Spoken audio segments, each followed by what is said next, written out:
할렐루야. 오늘 설교 제목이 뭐냐고요? 옷을 갈아입는 인생 1번이더라고요. 1번 있으면 2번, 3번, 4번도 있다는 하나의 예고 표시이기도 합니다. 앞으로 한 4번 정도, 한 번 했으니까 3번 정도 더 할 예정으로 이렇게 준비를 하고 있습니다. 오늘 본문의 주인공은 누구인가요? 요셉이죠. 요셉에 있어서 요셉의 생에 과연 요셉은 몇 번의 옷을 갈아입었을까? 요셉은 과연 생에 몇 번의 옷을 갈아입었을까? 저는 5번이라고 이렇게 보고 있습니다. 첫 번째는 아버지가 채색 옷으로 한번 갈아입혀 주셨습니다. 아버지가. 두 번째는 형제들이 종의 입으로 갈아입혀 버렸습니다. 세 번째는 보디발의 아내가 죄수의 옷으로 갈아입혔습니다. 네 번째는 하나님이 애굽의 총리 옷으로 갈아입혀 주셨습니다. 마지막 5번째는 뭐냐? 하나님이 마지막으로 영원한 세마포 옷으로 입혀서 잠들게 했습니다. 자, 우리들은 여기까지 오면서 여러분 몇 번의 옷을 갈아입은 것 같아요? 몇 번의 옷을 갈아입은 것 같아요?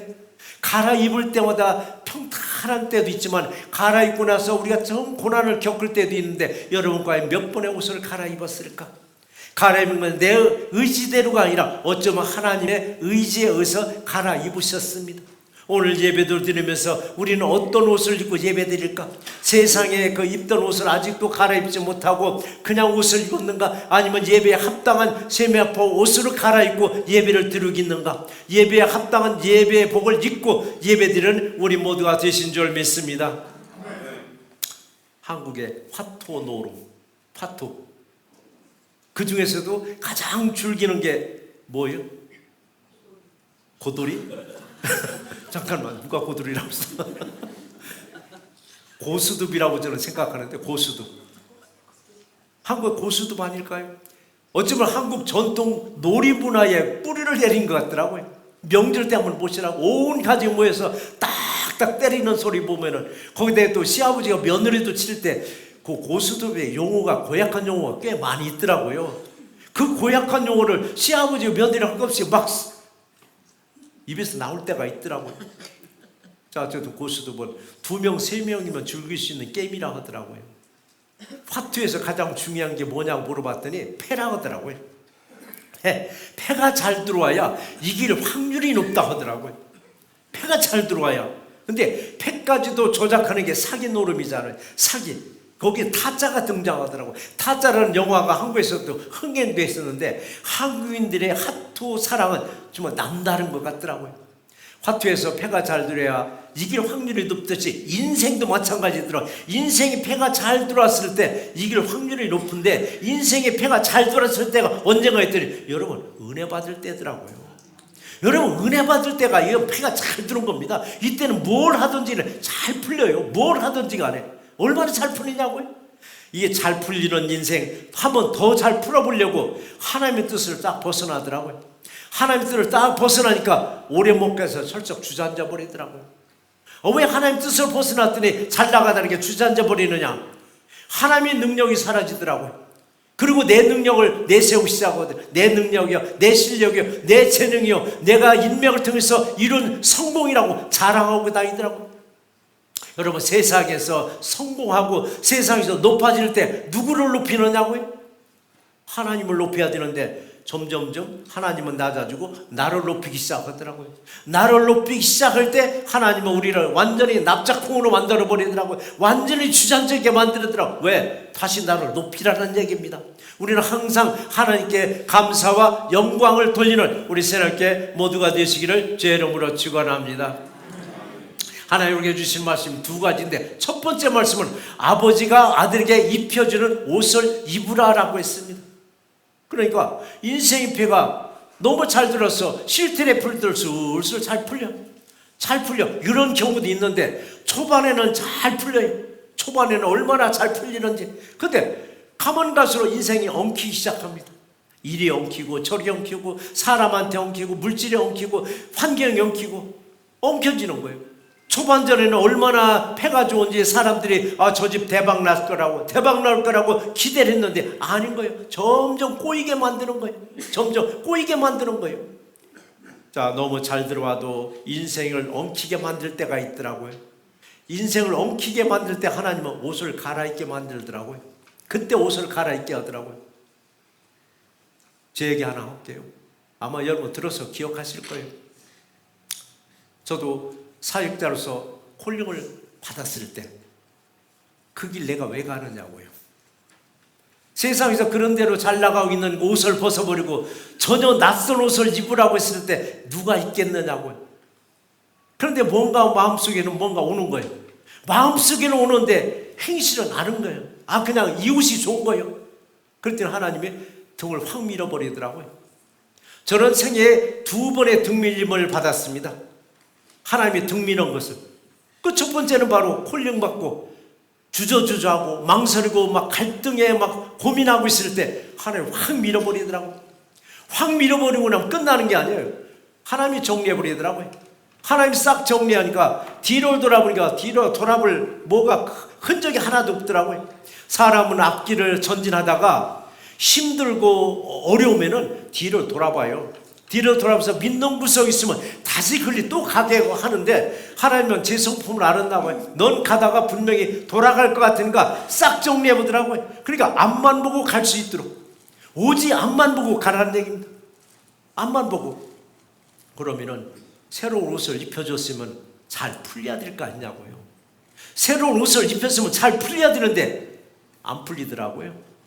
더 힘들게 만들더라고요. 그래서 아니 뭐냐고, 잘 나가는 옷을 벗겨버리고 새 옷을 입혔으면 잘 나가게 만들어주시지 왜 더 꼬이게 만드느냐고. 정말 꼬이게 만들더라고요. 그래서 저는 그게 바로 옷을 입고 적응 기간이더라고요. 적응 기간 동안에 얼마나 고난스럽냐고요. 적응 기간 동안에 저는 2번이나 교회에서 쫓겨나는 정말 비참함도 겪었어요. 2번이나. 그게 적응 기간이더라고요. 그러다 보니까 내가 옷을 갈아입은 것을 비로소 알겠더라고요. 내가 비로소 옷을 갈아입은 걸 알게 됨으로써 교회가 이전할 때쯤 돼가지고 이 건물 말고 먼저 건물, 전 건물 때 그게 2010년도 얘기입니다. 2010년도에 하나님 자꾸 등을 미는 것 같아요. 너 이거 빨리 처분하고 떠나가라고. 처분하고 떠나가라고. 그런데 처분도 내 마음대로 안 되는 거예요. 내 마음대로 처분도 안 되는 거예요. 근데 계속 등을 미는 것 같아요. 그래서 아마 제 설교가 지금 녹음등이 하나도 없지만 그때 당시에 제가 2번인가 강조했어요. 하나님 자꾸 내 등 민다고. 등 민다고. 그래서 그걸 마켓에 내놔서 바로 매각되고 그리고 준 건물이 이 건물입니다. 그때 얻은 건물이 이 건물이에요. 그래서 저는 2번의 등 밀림을 받은 거예요. 2번의 등 밀림을 받으면서 장자권의 옷을 입은 사람한테는 고난도 주지만 마지막에는 축복으로 연결시켜 주는구나. 마지막에는 유대인들의 장자권의 축복은 굉장히 컸습니다. 아버지의 모든 권위와 아버지의 모든 축복권과 모든 재산의 두 몫을 받은 자리가 바로 장자권의 자리입니다. 그런데 야곱을 한번 보시자고요. 야곱은 장자권, 이 사람 차남이잖아요. 차남인데도 불구하고 하나님이 놀랍게 역사해서 장자권의 옷을 입었는데 장자권의 옷을 입고 순탄한 인생이 있는가요? 안 했습니다. 야곱도 얼마나 험난한 길을 걷게 하느냐고요. 그런데 험난한 길을 가는 동안에 왜 저 옷을 입혔을까 했는데 앞을 내다보니까 하나님의 뜻이 있었구나. 하나님의 뜻이 있었구나. 우리에게도 하나님이 입혀주시는 은혜의 옷을 날마다 갈아입고 승리하는 우리 모두가 되시기를 제 이름으로 축원합니다. 장자권의 다툼. 장자권의 다툼은 아브라함 때부터 가야 됩니다. 야곱의 할아버지가 누구냐고요? 아브라함이에요. 야곱의 아버지는 이삭이요. 이삭의 아버지는 아브라함입니다. 야곱의 할아버지 아브라함 때부터 이건 평범한 가정이 아니었습니다. 숱하는 가정이 아니었습니다. 복잡한 가정사가 대대로 이어받더라고요. 이걸 대물림하더라고요. 아버지가 한번 겪었으면 되는데 아들도 겪고 손자도 겪게 만들더라고요. 대물림을 하더라고요. 우리 믿음의 조상하면 아브라함을 생각합니다. 믿음의 조상 아브라함인데 아브라함 때 첫 번째 아들을 누구예요? 여종 하갈로부터 이스마엘을 얻었습니다. 이스마엘이 사실은 첫 번째 아들입니다. 그런데 장자로 인정 안 했어요. 그럼 누구를 장자로? 자기의 본부인 사라로부터 얻을 아들인데 이걸 13년 후에 여종부터 아들 첫 번째 아들 낳고 13년 후에 사라로부터 난 씨, 그게 바로 이삭이었습니다. 이삭이 바로 유업을 이을 자라고. 이것도 본인이 결정이 아니요, 하나님이 명령하시더라고요. 이삭에서 난 자라야 내 씨가 이루어지리라고. 이삭에서 난 자라야 내 씨가 이루어지리라고. 근데 큰아들, 생물학적으로 큰아들, 자기 씨니까 이스마엘이 13살 때, 13살, 14살쯤에 자기 본분에서 난 이삭과 한번 부딪혔잖아요. 요걸 놔두면은 끝내 다툼이 이루어질 것 같으니까 하나님은 그 하갈과 그리고 이스마엘을 먼 길로 내쫓으더라고. 그러면서 그들에게 약속한 게, 너도 큰 민족을 이루리라 라고 약속했는데, 너도 큰 민족을 이루리라는 약속의 성취가 오늘날이 누구냐고요? 이스라엘교잖아요. 그 성취가 바로 이스라엘교. 어쨌든 아브라함은 어떤 상황에서도 하나님의 뜻을 잘 순종한 사람. 그래서 자기 아내 사라로부터 얻은 아들 이삭에게 장자 옷을 입혀주었습니다. 오늘 우리들도 하나님의 자녀라는 옷을 입혀주셨음에 감사하는 예배자가 되시길 바랍니다. 이번에는 아브라함의 아들 때 이삭입니다. 이삭 때 리브가를 아내로 얻었습니다. 그 아내가 잉태를 했는데 쌍둥이입니다. 에서와 야곱입니다. 이 쌍둥이 중에서 에서가 장자요, 야곱은 차남으로 태어났습니다. 에서는 뭐를 하면 좋아했어요? 사냥을 좋아하고 아주 활동적인 성격이 있지만 야곱은 그 반대 성격을 가지고 있습니다. 활동보다는 주로 집에서 조용하게 지내는 스타일. 그러다 보니까 누구랑 많이 지내? 어머니 리브가와 지내는 시간이 많다 보니까 어머니 리브가는 그래서 야곱을 더 사랑한 것으로 나오는데 그게 아니더라고요. 이미 복중의 태중에서 하나님께 응답받은 게 하나 있었습니다. 임신을 했는데 안에서 싸움이 벌어진 거예요. 누구랑? 두 쌍둥이끼리 싸움이 벌어진 거예요.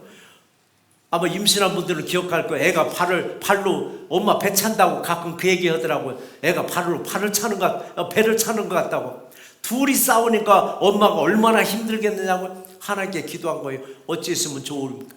하나님 어떻게 했으면 좋겠습니까? 라고 했더니 하나님이 응답하시기를, 두 국민이 내 태중에 있구나. 두 국민이 네 태중에 있구나. 큰 자가 어린 자를 섬길지니라. 이미 늦게 난 아들이 큰 자구나. 거기서 벌써 응답을 받았습니다. 그래서 누가 먼저 태어났어요? 에서가 태어나고, 에서의 뒤 발목 붙잡고 태어난 놈이 누구냐? 야곱했잖아요. 에서가 어느 날 사냥을 갔다 왔어. 얼마나 배고프냐고 하루 종일 헤매고 다녔으니까. 오늘날의 사냥은 고급 스포츠 운동이잖아요. 얼마나 먹을 걸 바리바리 싸가지고 다니냐고. 출출할 겨를도 없습니다. 근데 그때 먹을 게 어디 있냐고. 하루 종일 사냥을 다니다 집에 오니까 얼마나 배고프냐고. 먹을 게 없다고 끼옥끼옥 하고 있을 때 야곱이 딱 한마디 합니다. 형 배고프지? 그래 나 배고파 죽겠다. 형 그러면은 내가 팥죽 한 그릇 줄 테니까 형 장자권 나한테 팔아. 배고픔을 못 견디는 분들 계세요. 특히 이제 당기가 있는 분들이요, 그때 먹지 않으면 굉장히 화를 내더라고요. 신경질적이더라고요. 그러니까 에서도 뭐 당뇨기는 아니겠지만은 배고프니까 그까지 장자권이 뭐가 필요하고 장자권 동생에게 줘버리고 팥죽 한 그릇 끝내버렸습니다. 자, 여기서 우리에게 주시는 말씀이 뭐냐고요? 어떤 상황에서도 여러분 성급하게 결정하지 말라는 얘기입니다. 홧김에 감정적으로 어느 때 잘못 선택할 때가 얼마나 많으냐고요. 얼마나 많으냐고. 그래서 우리는 무슨 일이 있을 때 좀 더 깊이 생각하고 기도하고 결정할 수 있는 우리 모두가 되실 줄 믿습니다. 손쉽게 팥죽 한 그릇에 장자권의 옷을 딱 가로챘습니다. 이걸로 끝난 게 아니야. 이번에는 아버지까지 쓱 속여가지고 장자권의 축복권까지 다 받아 가로채버렸습니다. 자, 장자권의 옷도 입었지, 장자권의 축복권도 다 받아버렸지. 뭐 다 얻었잖아요. 다 얻었으니까 순탄한 인생일 줄 아는데 순탄한 인생에 빨간불이 쫙 들어오더라고요. 빨간불이 장자권의 옷이 그 인생을 힘들게 만들더라고요. 장자권의 옷이, 축복의 옷이 그를 힘들게 만들더라고. 왜 힘들게 만들어? 에서가 이를 갈고 있습니다. 속은 걸 들이게 아는 거예요. 에서가 일을 가는 거야. 아버지만 죽기만 해봐라. 내가 너를 죽이리라고. 이걸 누가 알아들었어? 엄마 리브가가 알아들었습니다. 리브가는 생각합니다. 이거 자칫하면은 아들 둘 다 잃게 생겼으니까 작은 아들 야곱을 불렀습니다. 야, 너 지금 이 밤에 너는 우리 여기 떠나. 네 형이 네 아비만 죽기만 하면 널 죽이려고 지금 빌리고 있으니까 너는 떠나라고. 저 멀리 하란에 있는 외갓집 외삼촌 집으로 도망가라고. 생명을 구하기 위해서 그는 야밤에 도주합니다. 장자권의 옷을 입었으면 평탄한 인생길이 이어질 줄 알았는데 웬걸 형의 복수심에 놀래가지고 죽음을 피하려고 한밤중에 정처 없이 떠날 때 그 심정이 어떻겠느냐고요. 얼마나 처량했겠느냐고. 부모 형제를 떠나서 철량 없이 한밤중에 떠나는 그 심정이, 그런 심정에 하나님이 나타나시더라고요. 하나님 나타나셔서 그냥 우유해지면 얼마나 좋으냐고. 그래 걱정하지 마, 내가 너와 함께 하리라 하면 좋은데, 도망가는 야곱에게, 도망가는 목숨을 구하는 야곱에게 하나님은 하나 사명을 주시더라고요. 여러분들도 막 내 몸뚱이 하나 부지 못해가지고 허덕허덕 하고 있는데 너 잠깐 내가 너는 이런 일을 해라고 사명을 주면 여러분 어떻게 했어요? 받아주겠어요? 하나님 신경일일 거예요. 어쩌면 신경일일 거예요. 내 몸뚱이 하나도 건사 못해서 지금 허덕이고 있는데 하나님 일은 무슨 놈은 하나님 일이라고 아마 신경일일 거예요. 근데 야곱은 순종하더라고요. 근데 순종할 수밖에 없는 말을 했습니다. 네가 어디로 가든 너를 지켜 다시 이 땅으로 돌아오게 하리라. 그의 미션은 뭐냐? 너 이 땅에 다시 돌아오는 게 그의 사명입니다. 우리들에게도 주님을 함께 하시면서 우리들에게도 끊임없이 사명을 주십니다. 잘 나갈 때 사명이 아니더라고요. 힘들고 어려울 때, 춥고 배고플 때 하나님은 우리를 불러서 너 이 일 좀 하라고 했을 때 그걸 아멘으로 받았을 때 그게 오히려 여러분 복의 길로 가는 줄 믿고 항상 주님과 동행하는 삶 속에서 승리하는 우리 모두가 되시기를 제 이름으로 축원합니다. 야곱의 장자권을 입고 장자권의 옷을 입고 야반 도주할 때 하나님은 그에게 사명을 주시면서 하시는 유명한 말이 있잖아요. 내가 내게 허락한 것을 다 이루기까지 나는 네 곁을 떠나지 아니하리라. 할렐루야입니다. 우리도 힘들고 어려우세요? 여러분 사명을 생각하세요. 힘들고 어려울 때 내게 맡겨진 사명을 충성을 다할 때 그 길이 평탄한 길이 이루어질 줄 믿습니다. 그는 힘들고 어렵다고 이거 패대기 치지? 하나님은 또 붙잡아다 그걸 또 맡기더라고요. 하나님은 집요할 때가 있습니다. 나 그거 못해 하고 벗어버리는데 십자가 벗어버리는데 또 십자가 갖다가 얼려버리더라고요. 내게 주어진 어떤 사명이든 지금 이 시간에도 동일하게 우리에게 약속하십니다. 네가 어디로 가든 내가 내게 맡긴 사명을 다 할 때까지 나는 내 곁을 떠나지 아니하리라고. 이 말씀대로 여러분의 주어진 사명에 충성을 다해서 여러분의 축복만 아니라 여러분의 가정과 여러분의 후손까지도 축복을 받아들이는 우리 모두가 되시기를 제 이름으로 축원합니다. 야곱에게는 12명의 아들들과 딸이 한 명 있었습니다. 디나가 있었습니다. 12명의 아들들 중에서 이제 딸을 이제 지켜놓고 12명의 아들들 중에서 11번째 아들 요셉을 그렇게 사랑하더라고요. 그럼 내리사랑인가? 내리사랑이라도 말할 수 없는 거예요. 왜? 11번째 다음에 12번째가 또 있어요. 베냐민이 또 있어요. 어떻게 보면은 베냐민을 정말 사랑해 줘야 돼요. 베냐민은 자기 엄마 얼굴도 몰라요.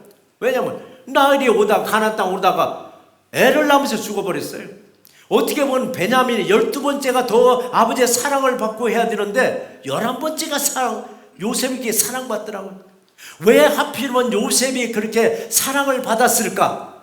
이거는 다음 주를 기대하시기 바랍니다. 앞으로 3번은 더 할 테니까요. 사랑받던 요셉, 사랑받는 만큼 대가도 치르더라고요.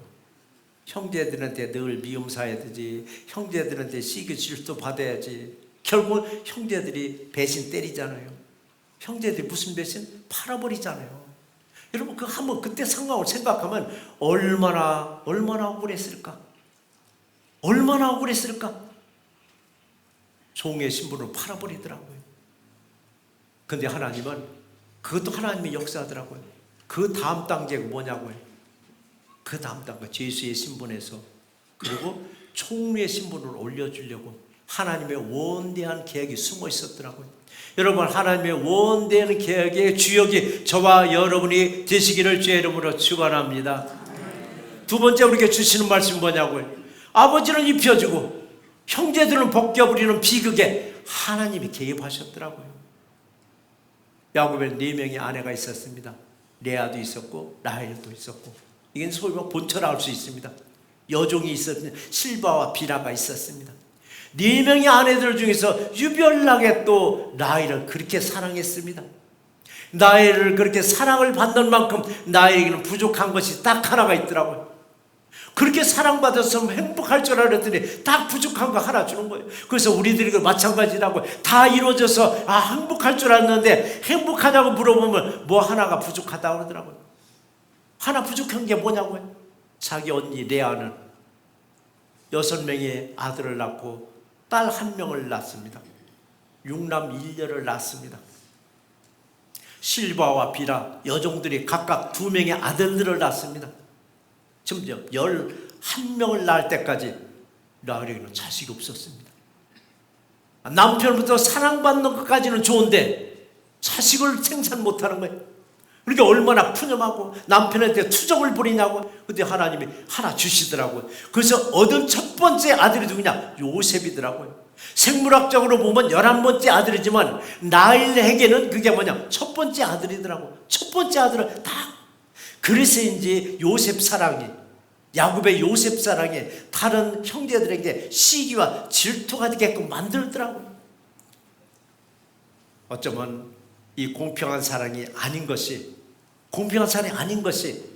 질투받는 이 사랑이 하나님의 비전을 이루는 사랑이 아닐까 싶습니다.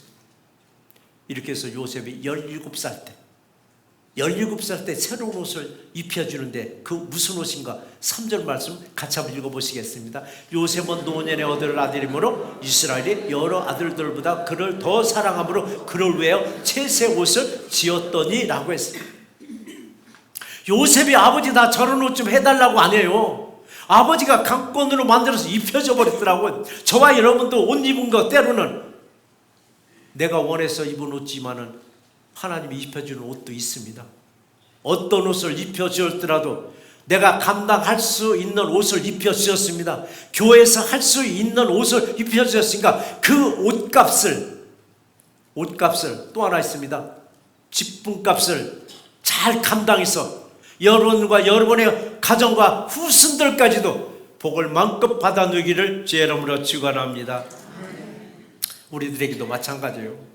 환경에 따라서 신앙의 성숙에 따라서 옷을 입혀줄 때가 있더라고요. 근데 어느 사람은 그 옷을 입혀주면 할렐루야 하는 사람도 있는데 어느 사람들은 안 벗으려고 그래요. 묵은 옷을 벗고 새 옷을 입어야 되는데 여러분, 옷은 벗고 새 옷을 입어야 옷태도 나는 거예요. 근데 입은 옷에 대해 새 옷을 입어본들 옷태가 나느냐고요. 안 벗으려고 하는 거예요. 그 옷에 또 입으려고 하는 거예요. 이게 이웃저웃 다 좋다는 거예요. 뭐예요? 욕심이 앞서더라고요. 그런가 하면 또 옛것이 좋다고 안 벗으려는 거예요. 옛것이 좋다고. 하나님이 입혀줄 때는요, 여러분 입으셔야만 됩니다. 내 나이에 아니면 신앙의 성숙에 맞춰서 여러분 사명의 옷을 입힐 때 여러분 할렐루야 하셔야 돼요. 근데 어느 분은 그래요. 내 나이 하더라고요. 내 나이에 뭘 입느냐고요? 우리 새날교에서 내 나이 할 우리 형편이 아닙니다. 왜냐하면 이명식 장로는 지금 나이 90에 성가대에서 활동하는 지금 보셨잖아요. 이게 여러분도 뭐 하자면 내 나이 찾으면 안 돼요. 이명식 장로님이 늦지감치 성가대 쓴 것도 우리에게 본을 보여주는 거더라고요. 봐, 이렇게 연세가 들어도 할 수 있어. 하나님의 하라면 하는 거예요. 여러분, 하나님의 하라고 옷을 입혀주면 할렐루야 하시기 바랍니다. 이게 복의 옷이에요. 복의 옷이 된다고, 축복의 옷이 되고 은혜의 옷이 될 줄 믿습니다. 새 옷을 입으면요, 새 옷을 입으면은 따라오는 게 하나 있습니다. 따라오는 게 뭐냐고요? 어떤 현상이 오느냐고요? 4절 말씀 같이 한번 읽어보시겠습니다. 4절 말씀입니다. 그의 형들이 아버지가 형들보다 그를 더 사랑함을 보고 그를 미워하여 그에게 편안하게 말할 수 없더라. 요셉과 그의 형제들 간에 편안하게 말할 수 없더라. 이게 뭐냐면요, 속마음을 얘기 못하는 거. 이제는 왜? 저를 못 믿으려면 이제 요셉은 못 믿으려면 하라고 이제 낙인이 찍힌 거예요. 그러니까 얘기 쫙 하다가도 요셉만 나타나면 딱 스탑되는 거예요. 여러분 많이 경험했을 거예요. 자기들끼리 막 얘기하다가 내가 딱 등장하면 딱 안 했던 시제 얘기를 방향 싹 바꾸는데 더 잘 알아요. 더 잘 알아요. 방향 싹 바꿨구나. 아, 무슨 얘기인데 나오니까 다른 얘기해? 이게 지금 여기가 그 꼴이 나버린 거예요. 형제들끼리 11명이서 쑥덕쑥덕 하다가도 요셉이 나타나면 싹 스탑하고 다른 얘기를 해버려요. 그러니까 이들이 나눌 수가 없는 거예요. 편안하게 말할 수 없는 관계. 언제부터 요셉이 채색 옷을 입으면서부터 형제들과 대화가 단절되면서부터 요셉은 누구하고 대화를 해? 하나님과 대화를 하는 경고입니다. 여러분도 마찬가지예요. 우리도 살면서 내가 나타나면 말이 싹 스탑돼. 다른 말을 싹 돌려. 그러면 섭섭한 게 아니라 하나님과 대화가 부족했구나. 하나님과 더 대화를 해야 되겠구나. 하나님의 대화라는 사인이구나. 여기면 이게 섭섭할 것도 없고 오히려 감사거리게 됩니다. 그러니까 하나님은 이런 삶을 통해서 끊임없이 우리에게 경고를 하는데 눈치가 없는 우리가 못 알아들을 뿐이에요. 사람과 사람 눈치 살피는 건 백단인데 왜 하나님과 나와의 그 관계 눈치는 왜 제로가 되느냐고요. 사람과의 관계에서 눈치는 제로가 될지라도 하나님과의 눈치가 100%인 사람이 반드시 승리할 줄 믿습니다. 하나님 눈치를 잘 살펴나가는 우리 모두가 되실 줄 믿습니다. 그래요. 대화가 단절되면은요, 무건수행이라는 말을 쓰잖아요. 불교 용어니까 저도 잘 안 쓰는데 침묵하면서 기도하라는 얘기입니다. 침묵하면서. 근데 침묵하면서 기도하라고 했더니 이 가정에서 이게 터지더라고. 가정에서 부부간에 가족들 간에 무건수행을 하고 있더라고요. 무건수행. 그것도 하루 이틀은 괜찮은데 어느 사람 몇 개월씩도 하더라고요. 몇 개월씩 무건수행하는 거예요. 이건 무건수행이 아니라 무건투쟁인 거예요. 무건투쟁. 자기의 말하는 것을 뭔가 은연중에 표현하는 거 아니냐고요. 우리는 하루 지나면 화가 풀릴 줄 알아야 돼요. 화를 내더라도 하루를 지내지 말라고 했습니다. 그리고 말을 하셔야 돼요. 말을 안 하면은요, 제가 쓰는 방법이 하나 있습니다. 애교스러운 거. 뭔지 아세요? 문 삐끔 열고 까꿍 한번 해보세요. 남자들이 부인이 뾰루통했을 때 그냥 한번 까꿍 한번 하면요, 그게 재밌어서 한번 웃어주고 다시 말문 터요. 그래야지 언제까지 무건투쟁 하시겠느냐고요. 지금 요셉이 형제들과 지금 대화가 단절됐습니다. 대화가 단절된 동기가 뭐냐고요. 단절의 동기는 일일이 형제들의 사정을 다 잘잘못을 아버지께 고해버리는 거예요. 누가? 요셉이 야곱한테 형제들의 동향을 다 보고하는 거예요. 그러니까 야곱은 집에 앉아 있어가지고 그 형제들의 손바닥부터 다 보는 거예요. 잘잘못을 다 보고 있는 거예요. 누가 얘기해서?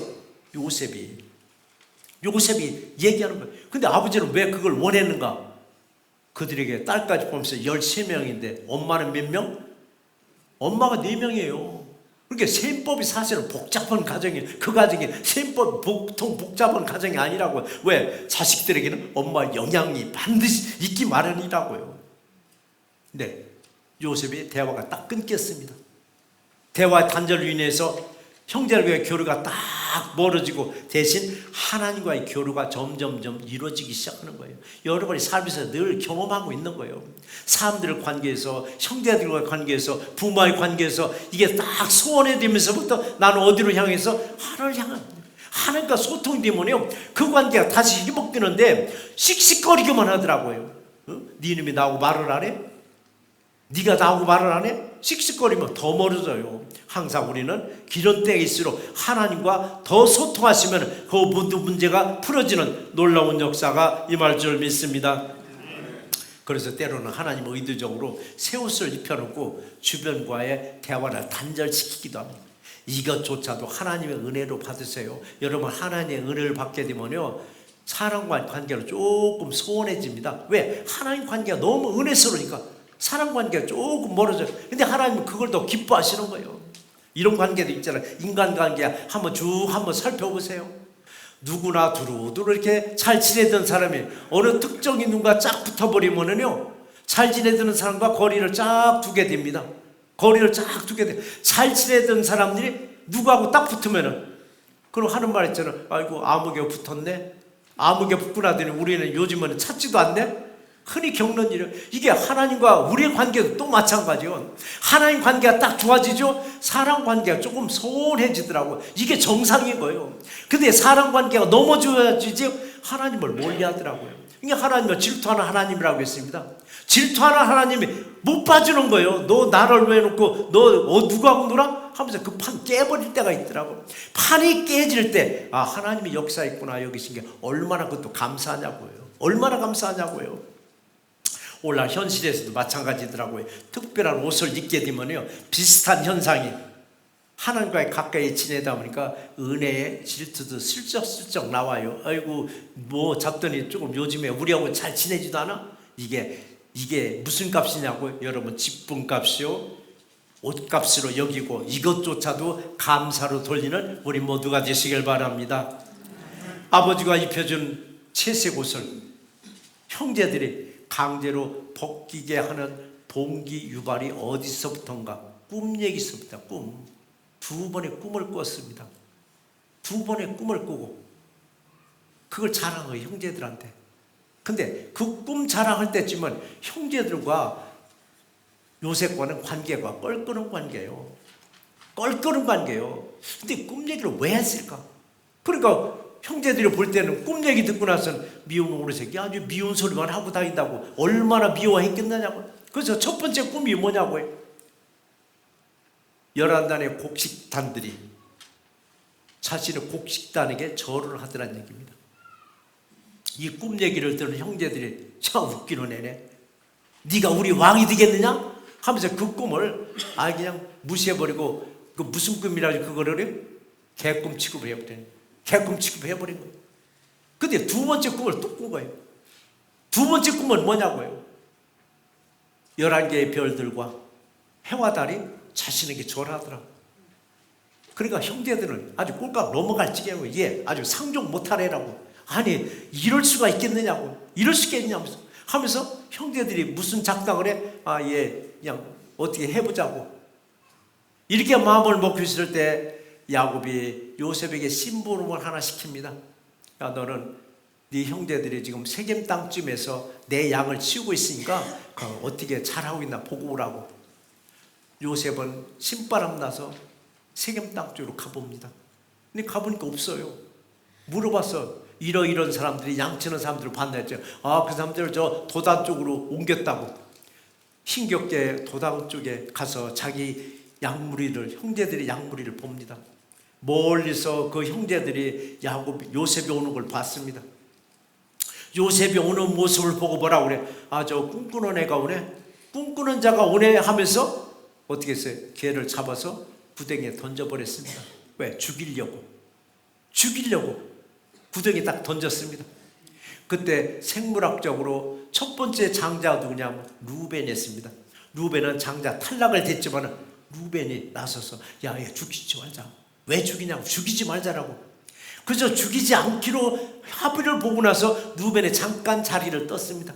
잠깐 자리를 뜬 사이에 형제들이 냅다 팔아버렸어요. 누구한테? 미디안 상인들이 지나가니까 그냥 팔아버렸어요. 팔려나가는 요셉의 심정을 생각해 보세요. 얼마나 가슴이 찢어졌겠느냐고요. 얼마나 가슴이 아팠느냐.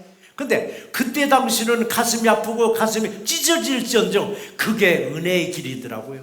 팔려나간 것이 그게 은혜의 길이더라고요. 만약에 루벤이 그 자리에 계속 있어서 죽지 않았고 팔리지 않았다면 요셉은 12명의 형제들 중에 그냥 11번째 아들이에요.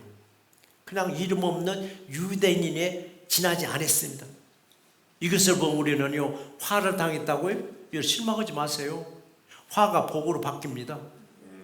화가 복으로 바뀌어요. 화가 요셉에게는 뭐가 돼서 화가 은혜로 바뀌는 거예요. 화가 요리. 지금 여러분 복이 넘친다고요?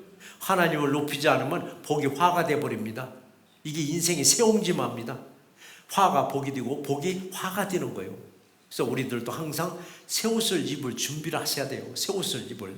강권이 아니라 하나님의 순리대로 날마다 마음에 새로운 옷을 입고, 그리고 영원한 새 옷도 우리 맞이할 준비하는 우리 모두가 되시기를 주의 이름으로 축원합니다. 오늘 말씀을 한번 정리해 보겠습니다. 사람은 환경과 직책에 따라서 옷을 갈아입게 되는데 굳이 갈아입지 않겠다라고 사양하기도 합니다. 성경에는 수많은 등장인물들이 주어진 환경에 맞춰서 옷을 갈아입고 하나님의 사명에 충성하였습니다. 아브라함도 이삭도 야곱도 상황에 맞춰서 옷을 갈아입고 주어진 사명에 충성하였습니다. 특별히 야곱의 11번째 아들 요셉은 아버지로부터 채색 옷을 갈아입었지만 불행의 시작이 되었습니다. 새 옷을 입혀주었지만 평탄 길을 가게 하시지 어째서 험한 길을 가게 하시는가?